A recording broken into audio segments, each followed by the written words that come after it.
Shalom, all praises to Yahweh, Ba'ashem Yahushai, Ba'ashem Al-Rakah Kodash. Double honors unto the apostles and elders of Great Millstone who rule well. And shalom to the hopeful elect. This is Payala, and this is News and Prophecy News. I have an article here from The Guardian, .com. And this is actually an old article from Saturday, the 21st of May, 2005. So it's about 16 years old, alright? Just a little over 16. So the title reads, 2050 and immortality is within our grasp. Britain's leading thinker on the future offers an extraordinary vision of life in the next 45 years. Yeah, mortality is within the grasp of the elect, alright? Because immortality is for the elect. You know what, let me read into the article first. I'm going to get excited. But the reason what spurred this on, Lowell, I'm going to download the clip and re-upload it on my YouTube channel before or after, depending how the Spirit would like it to go. A video I came across where they were basically speaking about in 2050, if you can survive 2050, you could be immortal.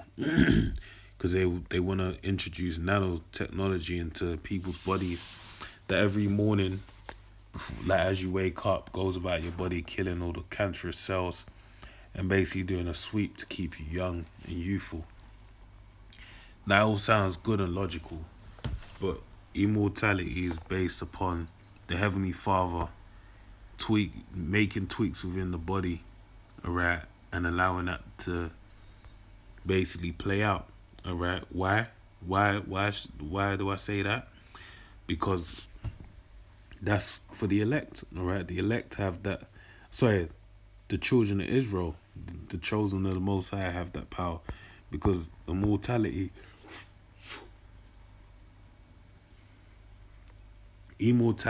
is basically never going off, never sinning, and that's something that is bestowed upon the children of Israel, alright? The second covenant. So let's read this. Aeroplanes will be too afraid to crash.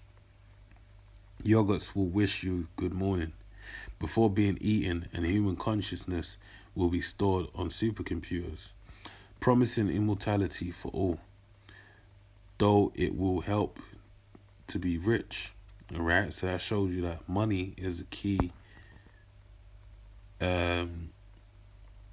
instrument to allow you to be open to doing all these things. Now this bear this in mind. Alright, bear this in mind. Because in order for the world that we're heading into, according to the prophecies of the Bible, in order for you to actually live within that world, you have to have the charagma, alright, which allows you to buy and sell, which allows you to then be what? Rich. If you were rich, you'd have to have, that mark to basically allow yourself to be able to be acknowledged as wealthy within that world, because that would be the new method of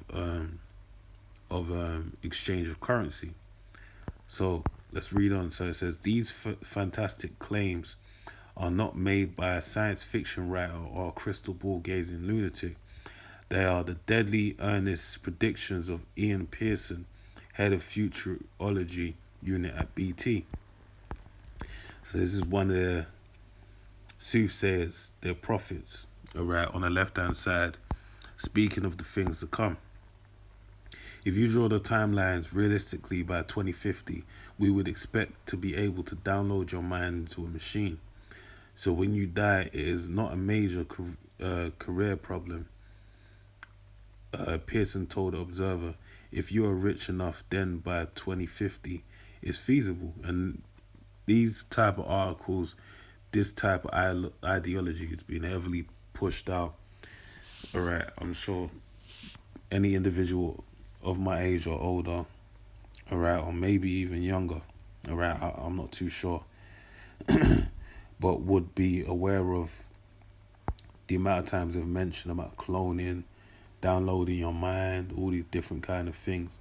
When they're not, but missing the main point that your spiritual entity, your body is powered by a spiritual entity, being the spirit, should I say, right? That the Heavenly Father, that the Father of spirits, basically gave to the masses of the people upon the earth, right? That's the actual battery cell that's powering this machine that we're in, us being spirits in the material world, all right? Now, with that being said, they're acting like they can just download a spirit like it's something within their power, okay? If you are poor, you'll probably have to wait until 2075 or 2080 when it's routine. We are very serious about it. That's how fast this technology is moving. 45 years is a hell of a long time in IT, all right? And, raw, so they said a whole 25, 30 years extra, all right? Pearson 44 has formed his mind-boggling vision of future after graduating in applied mathematics and theoretical physics. Spending is a bloody topic for theory of physics. That's crazy. Spending 4 years working in missile design. See, this is the spirit, man. This guy was working in, Esau's blessing, man, of the missile. And the past 20 years working in optical networks, broadband network evolution, and cybernetics in BT's laboratories. He admits his prophecies are both very exciting and very scary. He believes that today's youngsters may never have to die, and points to the rapid advances in computing power demonstrated last week when Sony released the first details of its PlayStation 3. You remember that? It is 35 times more powerful than previous games and consoles. The new PlayStation is 1% as powerful as a human brain. He said it is into supercomputer status compared to 10 years ago. PlayStation 5 will probably be as powerful as a human brain. Right? And we can do the Googles and work that out if that's true. The world's fastest computer, but does it function like a computer brain? Hell no. Right? Because the Heavenly Father gives the spirit. Right? It's a whole different thing. Esau's working on algorithm of possibilities, but the Heavenly Father's working by the Spirit. My ways are not your ways. All right. The world's fastest computer, IBM's Blue Gene, can perform 70.72 trillion calculations per second, teraflops, and is accelerating all the time. But anyone who believes in the uniqueness of consciousness or the soul will find Pearson's next suggestion hard to swallow. We're already looking at how we might structure a computer that could possibly become conscious. This is 16 years ago, right? There are quite a lot of us now who believe it's entirely feasible. That's kind of like the supercomputer in iRobot. All right. We don't know how to do it yet, but we've begun looking into the same directions. For example, at the techniques we think that consciousness is based on. Information comes in from the outside world, but also from other parts of your brain, and each part processes it on an internal sensing basis. Consciousness is just another sense, effectively, and that's what we're trying to design in a computer. Not everyone agrees, but it's my conclusion that it's possible to make a conscious computer with the superhuman levels of intelligence before 2020. Look at that, man. All the things that are being mentioned, man. And this is bewildering because I found this on a Google search, all right? Because if you know anything about searching on Google, man, if you try and find something very specific, that's very in line with going against this world, what you tend to find is that you can't find it. All right. So as he continued, it will definitely have emotions. All right. That's one of the primary reasons for doing it. If on an airplane, I want the computer to be more terrified of crashing than I am, so it does everything to stay in the air until it's supposed to be on the ground.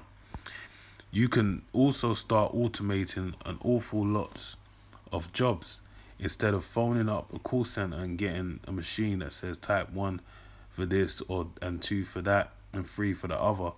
It would have had machine personalities that could have any number of call staff so that you can be dealt with without ever waiting in a queue at a call center again.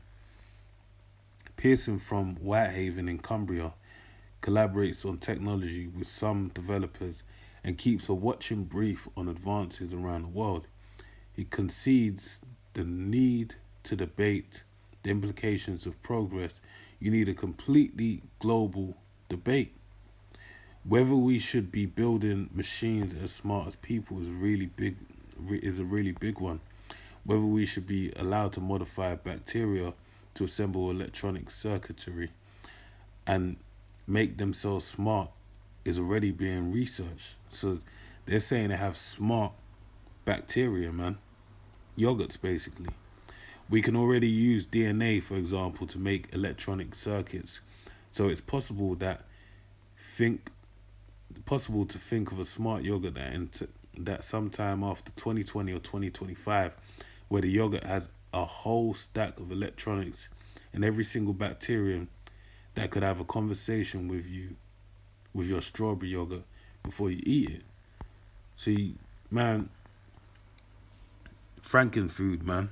And this is where we're going to with all this some Soylent Green, all right, veganism that's happening right now, all right, plant-based foods, all right, which, they say it's plant-based as if it's meant to be healthy, but it's processed, all right?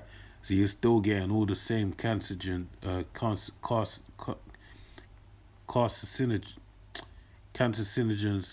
cells basically within the foods.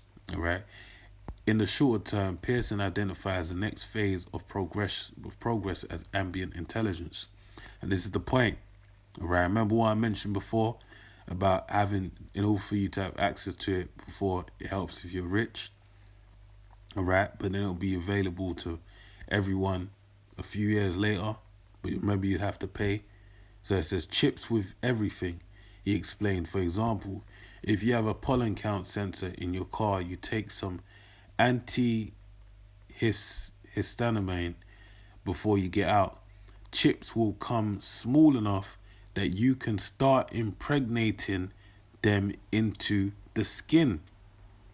We're talking about video tattoos as very, very thin sheets of polymer that you just literally stick in your skin and they stay there for several hours. You could even build in cell phones and connect it to your network. Ubiquitous technology. The brother Elder Rakaya Kwan went into this and broke it down. But this is making you one with all the technology, the internet of things. So you can assimilate and become, what's the word? Damn, it killed my joke, man. Self-aware, so to speak, like Cybernet. You could even build cell phones to connect it to the network, use it as a video phone and download videos and receive emails. And that's what you already have now with your smartphone. Obviously, this was done in 2005, man. We had the teardrop phone back then with WAV files, MP3s, listening to grime instrumentals. Don't mind me. I'm just being very playful with it. Like as it tells you in the Isaiah 28 and 11 about a mocking tongue, like, which means jest, joke, have fun with the word, basically, how the prophets will speak. But the point being is that now you have this technology. This was written in 2005, all right? Philips, the electronics giant, is developing the world's first rollable display which is just a millimeter thick and has a 12.5 centimeter screen, which can be wrapped around your arm. It expects to start production within 2 years. So in 2007, they expected to start their production. All right. Again, we're in 2021, the last month going into 2022. The next age he predicts will be that of simplicity around. And that word simplicity, man, see, Esau tries to use words, but that means simplicity. Oh man, I said it today at the camp. Not convention. Oh, my days, man. This is Satan. Convenience. Simplicity is basically convenience, and that's what we're in the era of. The next stage he predicts will be that of simplicity. In around 2013, 2015, this is where the IT has actually become mature enough that people will be able to drive it without having to go on a training course. Forget this notion that you have to have one single chip in your computer that does everything. Why not just have a stack of little self-organizing chips in a box that will hook up and do it themselves? That sounds like the blockchain. All right. It won't be. I'm speaking as a fool, but because I can't speak to what effect I want to break it down. But you know what? Let me just do this.